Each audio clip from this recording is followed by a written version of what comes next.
Terminó el año con una revolución, cayó una dictadura de las más sangrientas. Un régimen que más de uno pensaba que era eterno. Sí, después de la terrible contrarrevolución que llevó adelante Assad y de las masacres y de todo, revivió la revolución siria. El movimiento de masas terminó tirando a uno de los peores dictadores, como dijiste, de Medio Oriente. Hay todo un sector de la izquierda que cuestiona el hecho porque dice que los yihadistas reconvertidos son los que están al frente. O sea, miran el proceso por la cabeza, por la conducción, no por lo que pasa por abajo. Y lo que pasa por abajo es lo fundamental, porque es lo que llevó a que esa conducción hiciera un montón de concesiones democráticas, que son los reclamos de la primera etapa de la revolución, como la libertad de los presos, por ejemplo. Sí, pero además hay otra cosa, datos que tenemos por tener contacto con luchadores de Medio Oriente. Yo estuve en Kurdistán y en Siria en su momento. El grupo ex yihadista de Jolani viajó a Alepo para contener una revuelta que se estaba desarrollando. Una revuelta que estalla porque el pueblo, con su experiencia de lucha, se dio cuenta que el régimen estaba débil. ¿Por qué? Uno de su principal apoyo, Putin, estaba muy ocupado en Ucrania y los iraníes peleando en el Líbano. Ese olfato del pueblo revolucionario, que no casualmente estalló en Alepo, es muy importante porque tiene que ver con la conciencia, que a veces parece dormida, pero está ahí latente, del movimiento de masa, que avanza a los golpes. Sí, ese es el craso error de muchos sectores de izquierda que evalúan la conciencia o el avance del proceso por, justamente como decías antes, por sus conducciones o por lo que representan estas conducciones. Y no ven lo que subyace, o lo que a veces es bastante evidente, el movimiento de masas haciendo su experiencia.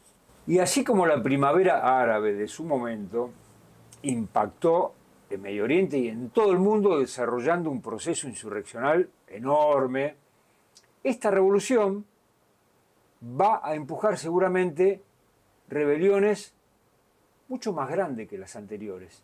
Y aunque acá parezca que está todo en calma, como decíamos en un programa anterior, cuando se tira una piedra en un estanque, las ondas llegan en algún momento a la otra punta. Y van a llegar indefectiblemente porque, aunque parece que está todo en calma, Argentina está sobre un polvorín.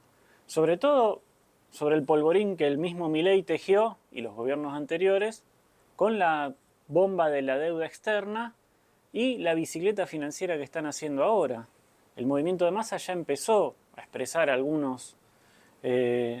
empezó a dar algunas muestras de este ánimo de rebelión hace unos meses, en Misiones, Corrientes. Y ahora Salta.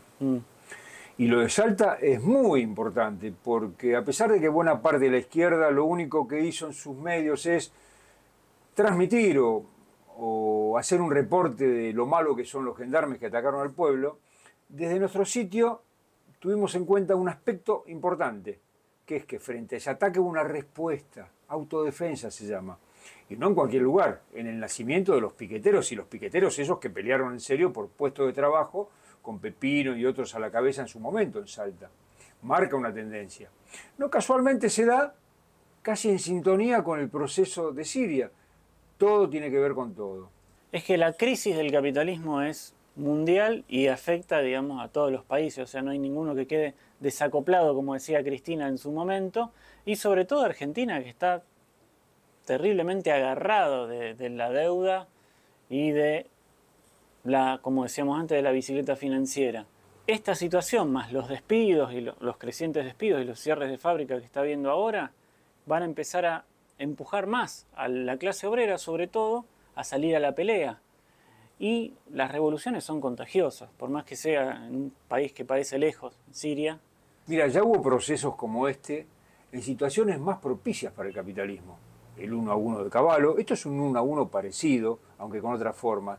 La tablita de Martínez de Oz, muy parecido al dólar, muy bajo para permitir el ingreso de productos extranjeros, en ese momento yanquis o europeos, ahora fundamentalmente chinos. Todos esos procesos llevaron a terribles estallidos, o sea, la crisis que llevó al Rodrigazo, la hiperinflación de Alfonsín, la caída del 1 a 1, con lo que significó la devaluación y el ajustazo sobre el bolsillo de los trabajadores. Esto va a llevar al mismo lugar. desindustrialización, ajuste, devaluación y desocupación. Porque además el modelo, dicho por los periodistas del régimen, es que hagan grandes negocios, 3 o 4 rubros extractivistas, que generan muy pocos puestos de trabajo. Por lo tanto, poco derrame hacia el conjunto. La mayoría del pueblo laburante va a quedar por fuera de ese círculo, trabajando de manera muy precarizada o directamente siendo desocupada. Es lo que ocurrió en los procesos a los cuales hacíamos referencia hace un rato. Por lo tanto, como revolucionarios tenemos que prever eso que se viene y prepararnos para que el movimiento de masas, la clase trabajadora y el pueblo, no caiga nuevamente en la trampa del peronismo o de otros populismos que los llevan al callejón sin salida de un capitalismo que no tiene salida.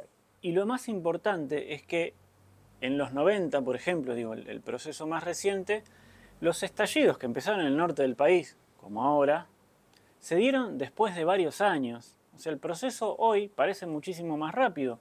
Primer año del gobierno de Milei, a unos meses nomás, ya hay atisbos de rebelión popular muy importantes. Lo de Misiones fue enorme, hubo un proceso de acercamiento entre sectores laburantes y la policía que se amotinó. O sea, la columna vertebral del Estado dijo no quiero reprimir. Lo de Corrientes fue un inicio de una especie de rebelión popular democrática y esto de Salta, que se da después de la pelea universitaria, después del triunfo de los aceiteros en su lucha y después de otros conflictos relativamente importantes en las provincias, marcan una tendencia que el año que viene, con la discusión paritaria, puede llegar a dar un salto.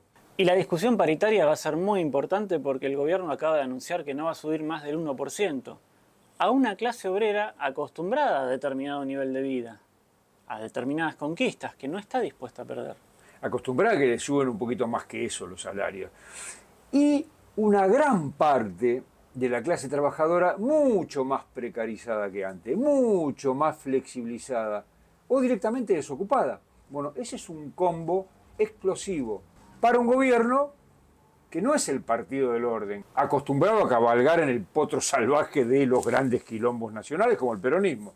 Y aún así, aunque fuera el peronismo el que está en el gobierno, está jodido porque está en crisis más que nunca. Está en crisis más que nunca y como bien decís, el gobierno no es ese peronismo que tenía experiencia en frenar los conflictos o congelar el conflicto social, sino que es un gobierno armado de la noche a la mañana, sin un partido nacional, con alianzas que no logran plasmarse como la de Macri, que es una pelea constante, fundamentalmente porque no tiene nada para repartir.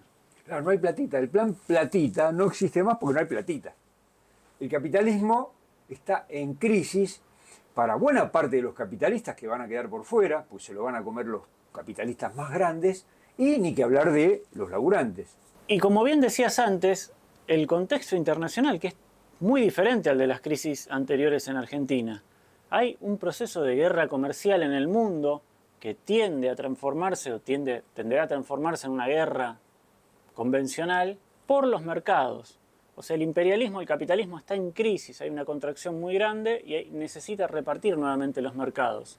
Eso es lo que lleva la atención. Y en ese proceso, Milei quiere hacer una mayor apertura económica cuando las grandes potencias, incluso los países que nos rodean, están tendiendo a cerrarse. Eso va a agudizar mucho más la situación de Argentina. Trump que dijo, voy a cerrar la economía y no te voy a dar un mango y voy a poner aranceles a todos, inclusive a los canadienses que están al lado y que no joden a nadie en comparación a lo que podían joder los europeos o los chinos.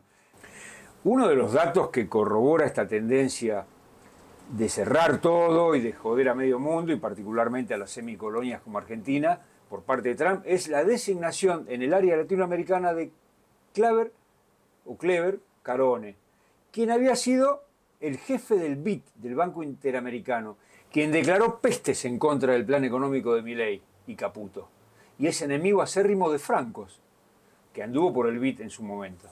Sí, es un combo explosivo y es una muestra más de que las esperanzas de Milei en la ayuda de Estados Unidos son esperanzas en vano. No nos tenemos que preparar para una época en la que no pasa nada y meternos debajo de las baldosas y leer y aprender y estudiar. Hay que hacerlo, hay que leer y estudiar siempre porque los revolucionarios somos muy estudiosos de los clásicos y de la realidad, sino una época en la cual nos preparamos para actuar a la ofensiva, jugándonos a liderar al movimiento de masas con una política socialista. Debe ser la unidad de los revolucionarios y revolucionarias consecuentes, que vean esta perspectiva y estén dispuestos a organizarse, a construir ese partido o movimiento necesario para dirigir a la clase obrera y a las masas en este nuevo proceso.